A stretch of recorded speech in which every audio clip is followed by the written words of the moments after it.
Bapak Ibu saudara-saudara, idenya ini jenius. Philadelphia mau ulang tahun, dirayainnya minggu depan, tapi sebelum ulang tahun jemaatnya suruh kuliah lagi 4 minggu berturut-turut. Ini lumayan jenius ini buat ukuran gereja, ini cara merayakan ulang tahun gereja yang luar biasa. Kita tiba di tema hari ini, Soli Deo Gloria. Soli Deo Gloria, kemuliaan hanya bagi Allah. Soli itu hanya, Deo itu Tuhan Allah. Belum, sabar. Deo itu bahasa Latin, bahasa Yunaninya Theo. Gloria itu kemuliaan. Kemuliaan hanya bagi Allah. Soli Deo Gloria ini sebagaimana yang kita sudah bahas dalam minggu-minggu yang sudah lewat, dia salah satu dari 5 sola yang dikumandangkan oleh tokoh-tokoh reformasi gereja. Sola Gracia sudah dibahas di minggu pertama, luar biasa Pak Pendeta Martin Lukito. Lalu minggu kedua ada Pendeta Nitis, ketum kita itu. Dia bahas tentang Solis Christus, Solo Cristo. Lalu yang minggu lalu luar biasa Pak Pendeta Senior LZ Raprap membahas Sola Fide. Lalu sekarang kita tiba di Soli Deo Gloria. Pertanyaannya begini, kemarin sola, kenapa sekarang soli? Kan gitu. Kenapa nggak sama aja? Ceritanya begini Bapak Ibu, kelima sola ini, sola gracia, sola fide, sola scriptura, solis Christus, dan soli Deo Gloria adalah bahasa Latin. Bahasa Latin ini bukan kuliah bahasa, tapi paling enggak supaya terjawablah pertanyaan kita kenapa dia berbeda. Bahasa Latin ini mengenal genderisasi kata. Tiap kata itu ada gendernya. Mungkin mirip seperti bahasa Jerman, bahasa Ibrani juga ada gendernya. Feminin, maskulin, dan netral. Kebetulan gracia, anugerah, fide, iman, dan scriptura menurut mereka yang bergender itu gendernya feminin. Jadi dia pakai kata sola gracia, sola fide, sola scriptura. Terkecuali Kristus dan Allah. Kristus dan Allah kategorinya maskulin, karena itu dia pakai solo Cristo atau solis Christus. Kalau Deo dia pakai Soli Deo. Jadi Soli Deo memang berarti kemuliaan hanya bagi Allah. Kalau harafiahnya bagi Allah, hanya bagi Allah kemuliaan. Kira-kira begitu. Nah, membahas Soli Deo Gloria sama seperti sola yang sudah kita bahas 3 minggu yang lalu, dia tidak dapat dilepaskan dari konteks atau latar belakang sejarah dari mana istilah-istilah ini muncul. Nah, sekarang baru mulai kuliahnya Bapak Ibu. Kita mulai di slide pertama. Ini awal mulanya, slide kedua. Berawal dari sejarah di dunia barat sekitar tahun 475. Tahun 475, bayangkan ya. 475. Nah, pada tahun itu Kekaisaran Roma itu runtuh.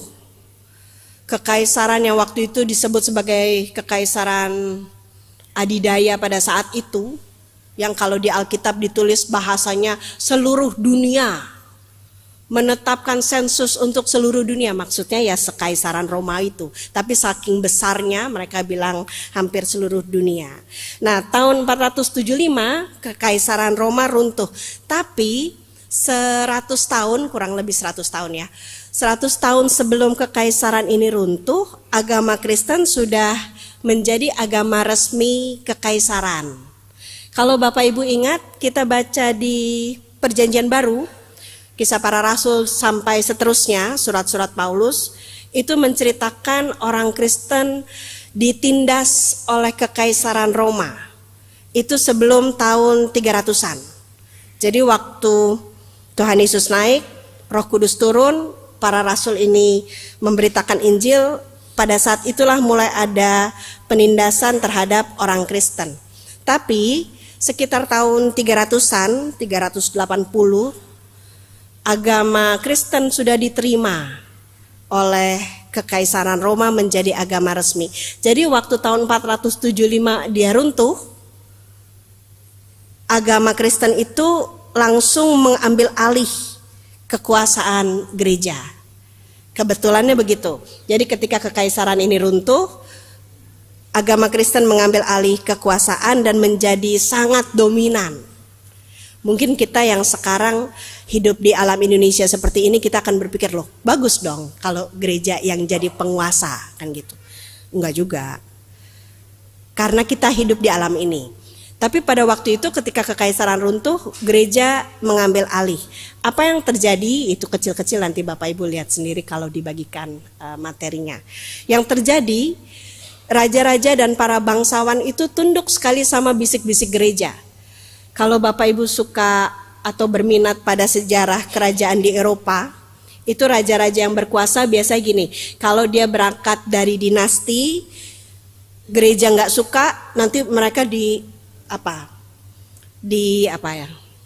ditentang oleh gereja, diturunkan oleh gereja, nanti calon dari gereja naik.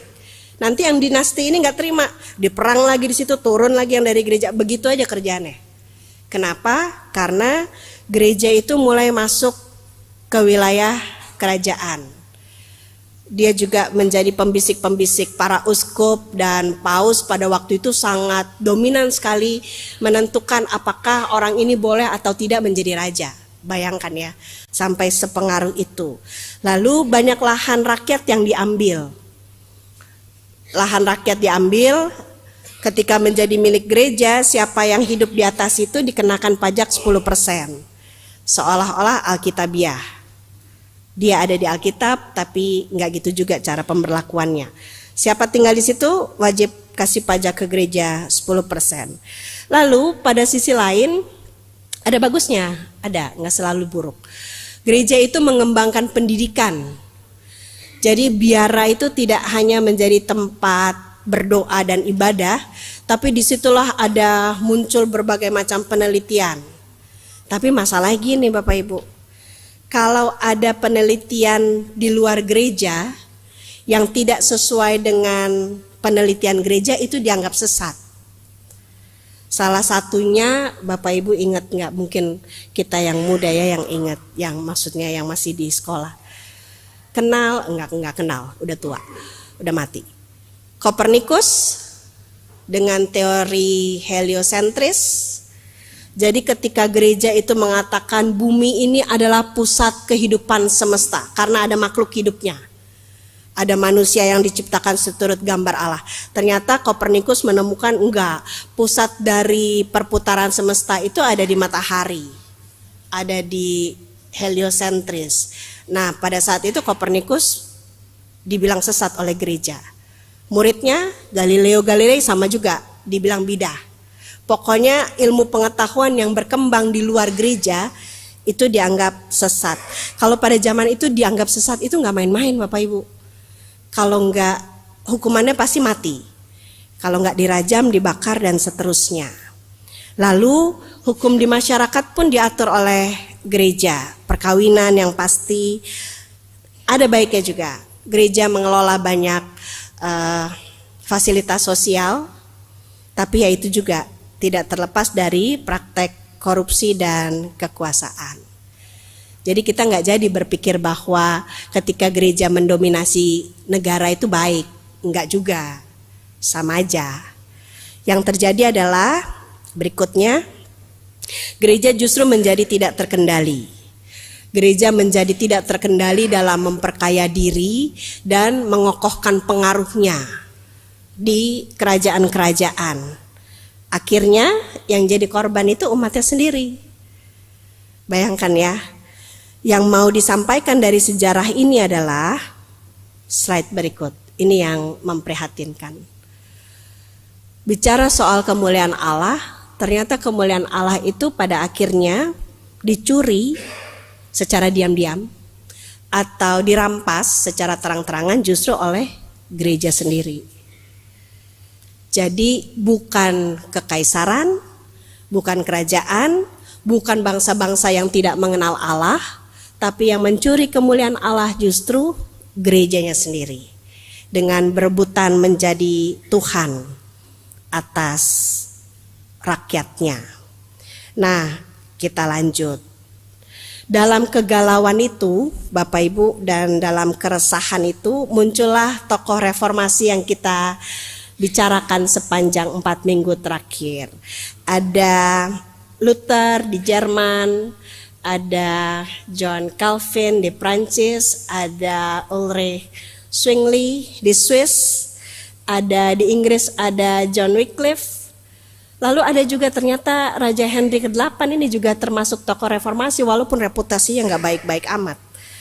Di Jerman, Martin Luther yang kita bicarakan berapa minggu terakhir, di Prancis juga, mereka semua ini rata-rata membangun teologinya di atas 5 sola itu.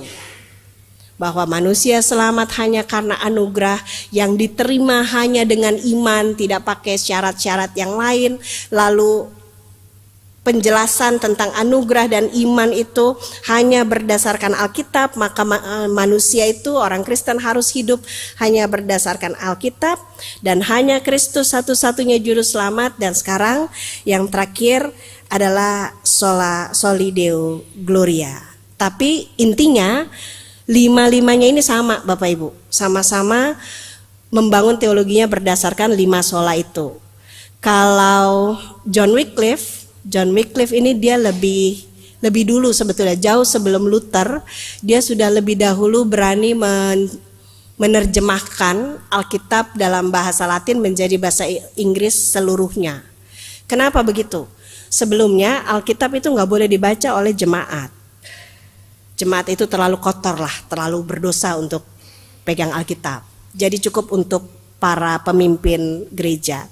Lalu jauh sebelum Luther, sebetulnya sebelum Wycliffe ada William Tyndale. Tapi dia nggak selesai terjemahinnya. Yang selesai menerjemahkan menjadi Alkitab bahasa Inggris itu John Wycliffe. Dengan semangat bahwa firman Allah itu untuk semua. Semua orang harus bisa baca. Mulai dari pimpinan gereja sampai ke rakyat biasa, mereka harus bisa baca. Itu salah satu terobosan yang luar biasa. Lalu kita lanjut. Kita masuk ke Soli Deo Gloria. Soli Deo Gloria ini kita mulai dari John Calvin aja. Cek berikut.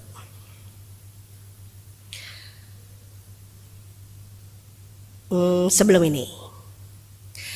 Jadi mulainya dari John Calvin. John Calvin mengembalikan kemuliaan Allah pertama-tama melalui tata ibadah yang sampai saat ini masih kita pakai. Mana tata ibadah kita ini? Sampai sekarang ini masih kita pakai. Jadi jalan ceritanya begini Bapak Ibu. Dalam tata ibadah minggu yang kita pakai sekarang, tata ibadah hari Minggu GPIB, kita diatur untuk beribadah sampai pada kemuliaan Allah. Ceritanya begitu. Kita mulai pada bagian votum, nas pembimbing dan salam. Nah, votum, nas pembimbing dan salam ini adalah undangan Allah. Jadi menurut Calvin, ibadah ini yang mulai Allah. Bukan PHM, bukan panitia, bukan komisi tata ibadah, tapi ibadah ini yang mulai Allah. Dalam tata ibadah GPIB kita ditata untuk memperagakan pemahaman tentang anugerah dan keselamatan. Jadi ini tata ibadah kita ini sebetulnya ini semacam peragaan dari apa yang kita pahami. Kita mulai dari votum, nas pembimbing dan salam. Kita diundang Allah untuk beribadah. Tapi kita yang adalah orang berdosa tidak layak untuk masuk dalam hadirat Allah kecuali kalau sudah diampuni dan dikuduskan. Itulah kenapa dalam tata ibadah kita setelah salam ada pengakuan dosa. Karena prosedurnya begitu. Untuk kita layak menghadap hadirat Allah, kita butuh diampuni dan dibenarkan. 1 Yohanes 1 ayat 9. Prosedurnya mengaku dosa, lalu mendapat berita anugerah, panahnya ke sana ya. Pengakuan dosa, kita diampuni lewat berita anugerah, lalu setelah kita diampuni jangan berbuat dosa lagi. Itulah ada perintah hidup baru. Jadi itu rangkaian 3 itu ada maksudnya. Pengakuan dosa, diampuni, kalau sudah diampuni, hiduplah dalam pertobatanmu, hiduplah sesuai dengan perintah hidup baru. Jadi perintah hidup baru itu adalah petunjuk untuk kita hidup dalam pertobatan, lalu ditutup oleh nyanyian kemuliaan. Kenapa ditutup dengan nyanyian kemuliaan? Bapak Ibu, ini adalah warisan Calvin yang sangat berharga. Kenapa begitu?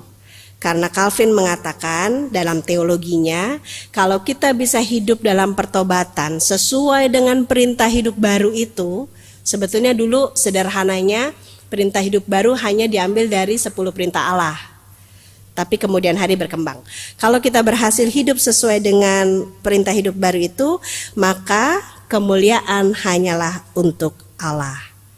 Bukan supaya kita dipuji, sudah berhasil jadi orang baik, bukan karena kita dipuji akhirnya kita hidup benar, tapi apa yang kita lakukan baik, apa yang kita lakukan benar, itu semata-mata untuk kemuliaan Allah. Itu kenapa rangkaiannya begitu. Jadi kita ini akhirnya sadar secara sebetulnya secara nyata kita sangat menghidupi pemahaman ini. Kita sangat masuk dengan Soli Deo Gloria ini. Nah, kalau menurut Calvin, Bapak Ibu, nyanyian kemuliaan itu harus diambil dari Alkitab. Itu namanya sola scriptura. Nggak boleh diambil dari kata-kata ngarang-ngarang. Bapak Ibu ingat tadi nyanyian kita itu, kemuliaan setelah perintah hidup baru? Lagunya apa? Kemuliaan apa itu? Kemuliaan bagi Allah, diambil dari tadi.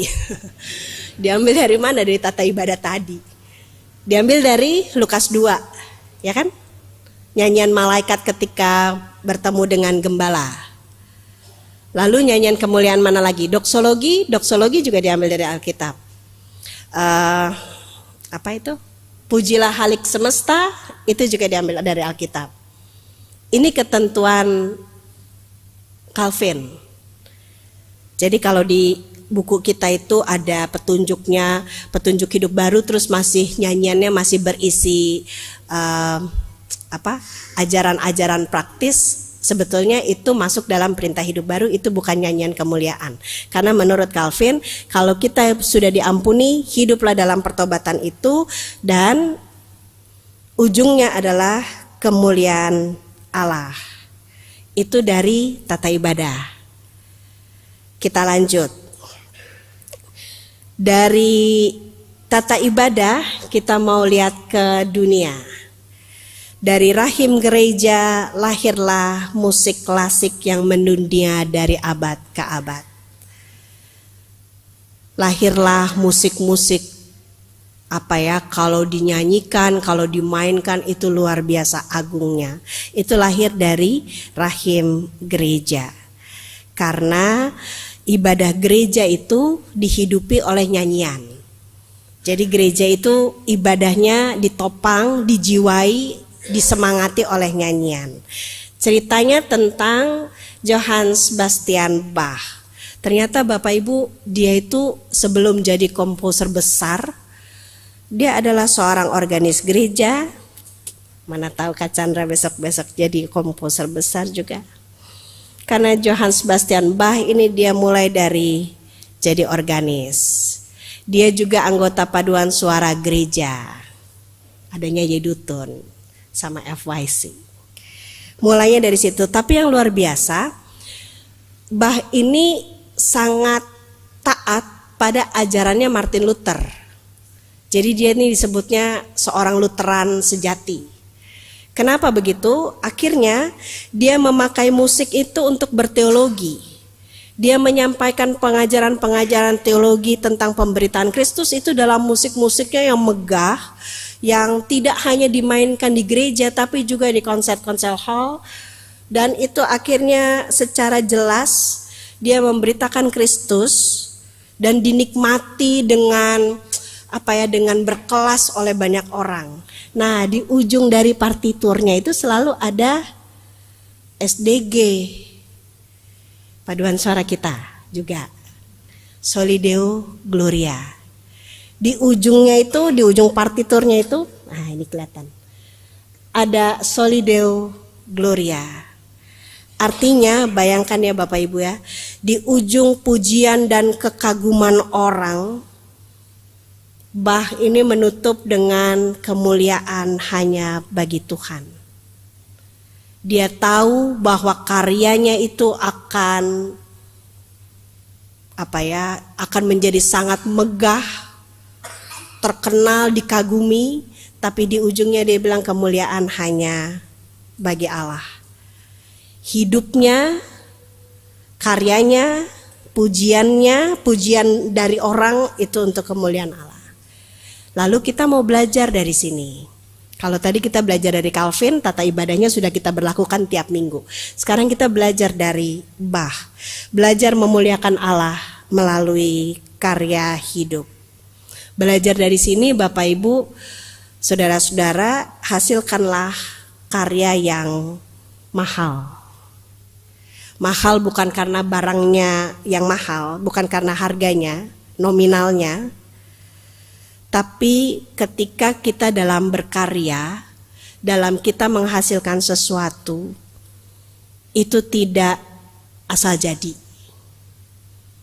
Mulainya dari mana? Apapun pekerjaan kita, mulainya dari Alkitab. Itu belajar dari Bach. Dia gali dulu apa sih isi Alkitab, apa sih ceritanya, apa maknanya, baru dia buat operanya. Hal yang sama juga bisa kita lakukan Bapak Ibu. Dengan pekerjaan, dengan bidang kerja kita masing-masing, hasilkanlah pekerjaan yang mahal. Caranya, cari dulu, baca dulu Alkitab, tahu dulu kehendak Allah, tahu dulu apa sih sebetulnya yang sedang Allah kerjakan. Lalu banyak belajar, mencari tahu ke sana ke sini, try dan error, coba dengan berbagai usaha yang tentunya ini harus mengalahkan segala gengsi ya. Berapa kali perbaikan, menerima koreksi, menerima masukan, ada evaluasinya, supaya ternyata hasil karya yang seperti itulah yang memuliakan Allah. Hasilkanlah kerja, jasa, karya yang kita kerjakan itu dari hati. Kerjanya pakai hati, dengan segala pengabdian kepada Allah, Sang Pemberi hidup, Sang Pemberi kerja. Kerjakanlah, hasilkanlah segala jasa, segala karya yang mahal. Bukan karena nominal materialnya, tapi karena kita kerja itu pakai refleksi, pakai evaluasi, pakai usaha, pakai pengorbanan gengsi, pengorbanan banyak hal. Bukan sekedar yang tidak latihan, nggak persiapan, lalu tampil. Terus kita bilang nggak apa-apa, Tuhan kan melihat hati. Orang sebelah sakit kuping. Itu niat begitu baik, tapi belum mulia. Bukan yang kalau kerja itu menghasilkan karya itu cari gampang, mental jalan pintas. Kerjanya yang penting cepat selesai, bisa dipakai. Mutunya ya tahu sendiri lah ya, biar nanti ada proyek lagi kalau rusak gitu. Itu baik, tapi tidak mulia. Mulia itu satu tingkat di atas baik. Kalau satu tingkat di atas baik itu kira-kira gini, memberi itu baik. Saya udah pernah khotbah di sini kok. Memberi itu baik, tapi memberi tanpa diketahui orang itu mulia. Tanpa menagih terima kasih itu mulia. Melayani itu baik. Tapi melayani yang tanpa ngomel, tanpa minta diposting itu mulia. Kira-kira gitu. Jadi mulia itu satu tingkat di atas baik. Dan untuk sampai di situ, kita nggak bisa kerja salah-salahan. Kalaupun kita sudah makin hari makin cekatan, hati itu tetap harus mengambil bagian dalam kita berkarya. Lalu, selesai kita belajar dari Bach, kita lanjut. Kembali lagi ke Calvin. Kan saya sudah bilang ya, ini kuliah berapa semester sama Philadelphia dibikin 20 menit. Nah, sekarang masih tentang kemuliaan Allah. Gambaran favorit Calvin dalam mengungkapkan kemuliaan Allah itu, dia memakai keindahan dunia. Jadi sebetulnya bukan Calvin yang merumuskan kalimat ini bahwa dunia itu adalah panggung kemuliaan Allah, God's Theater of Glory. Rumusan ini dikumpulkan oleh para penafsir Calvin. Jadi orang-orang yang baca buku Calvin, mereka kumpulin, oh ternyata jalan berpikir Calvin itu, dia melihat dunia sebagai panggung atau pentas atau teater kemuliaan Allah. Sementara manusia di mana? Manusia ditempatkan sebagai penonton. Nah, Bapak ini waktu zamannya Calvin ini cukup melawan arus. Kenapa begitu? Karena orang pada umumnya menempatkan manusia itu sebagai pemeran utamanya, aktornya yang mengerjakannya. Tapi oleh Calvin memberi gambaran enggak. Sutradaranya, pemeran utamanya adalah Allah. Jadi dari cara berpikir Calvin, dia tuh terkagum-kagum sekali dengan cara Allah mengatur dan mengendalikan segala sesuatunya. Kalau baca di bukunya ini bagus Bapak Ibu. Ravished by Beauty, Balden Lane.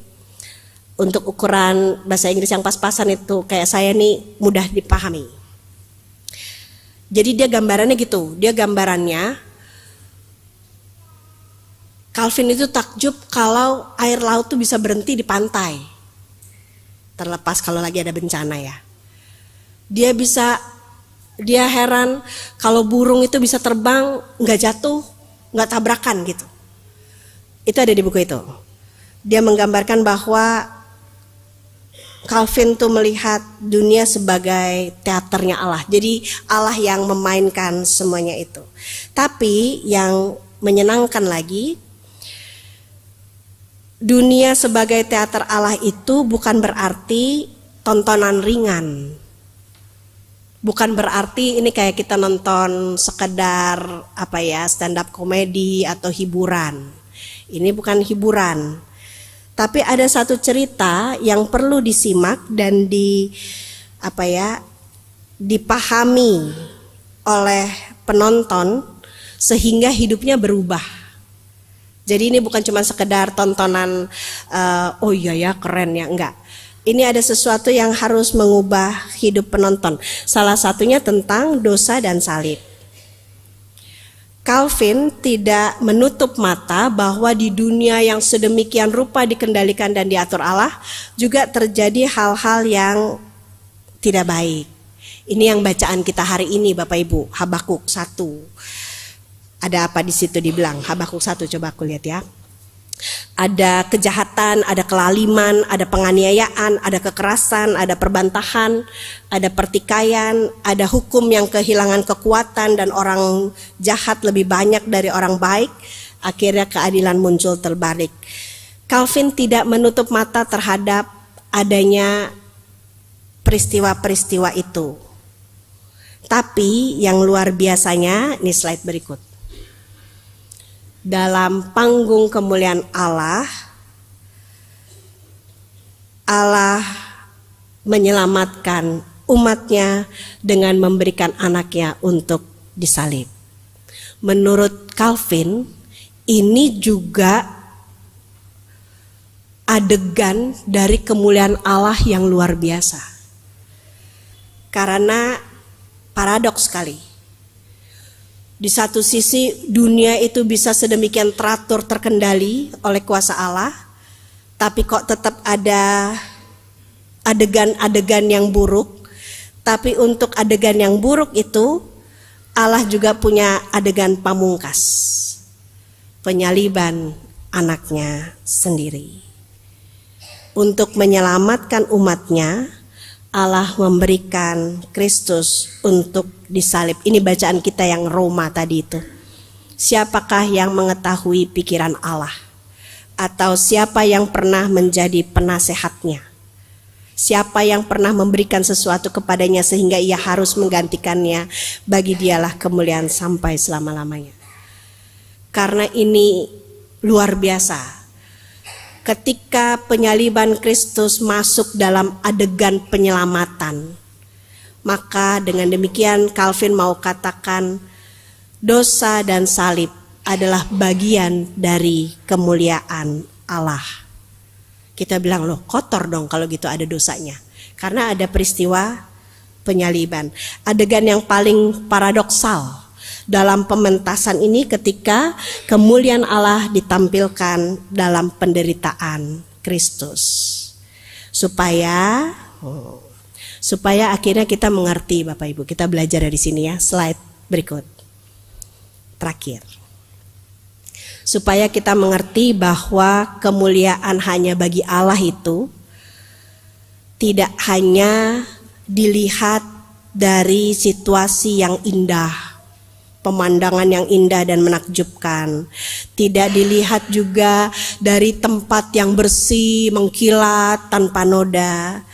Tapi dari sini kita mengerti bahwa kemuliaan bagi Allah itu menuntut pengabdian dan penyerahan diri umatnya. Itulah yang diperlihatkan oleh Kristus. Allah dimuliakan ketika Kristus taat sampai mati, bahkan mati di kayu salib. Jadi kemuliaan Allah itu juga menuntut ketaatan mutlak pada pengaturan Allah. Dia tidak hanya muncul ketika situasi bagus dan indah. Kalau kita nyanyi bagus, ada kemuliaan Allah di situ, ada juga. Tapi tidak hanya di situ. Kalau tempat ibadahnya itu dijaga sakralitasnya, ada kemuliaan Allah, ada. Tapi tidak hanya di situ. Tapi Allah dimuliakan di atas sikap hidup kita yang mengabdi total hanya kepada kehendak Allah. Kita bisa mengambil bagian di situ Bapak Ibu. Jadi gak perlulah kita memikirkan kalau memuliakan Allah itu harus selalu melakukan hal-hal yang spektakuler. Apa istilahnya? Bikin segala sesuatunya bling-bling gitu. Bukan begitu juga. Bukan selalu harus yang tampil dan dilihat orang, mengundang decak kagum, enggak. Ternyata pada akhirnya kita mau bilang begini, baik Paulus di surat Roma maupun Calvin dalam Theater of God, kemuliaan Allah itu muncul ketika kita hidup dalam penyerahan diri penuh kepada kehendaknya. Apa yang dikehendaki Allah itu yang kita jalankan, apa yang diatur Allah itu yang kita jalankan, dan itu tidak murah. Tidak murah. Kita punya keinginan, kita punya harapan, kita punya cita-cita, kita punya idealisme. Tapi yang namanya memuliakan Allah adalah ketika kita bersedia mengabdi total. Kalau bahasanya Tuhan Yesus itu mengosongkan diri. Mengabdi total dalam pelayanan. Berserah penuh pada rencana Tuhan. Dan taat mutlak pada perintahnya. Soli Deo Gloria. Amin.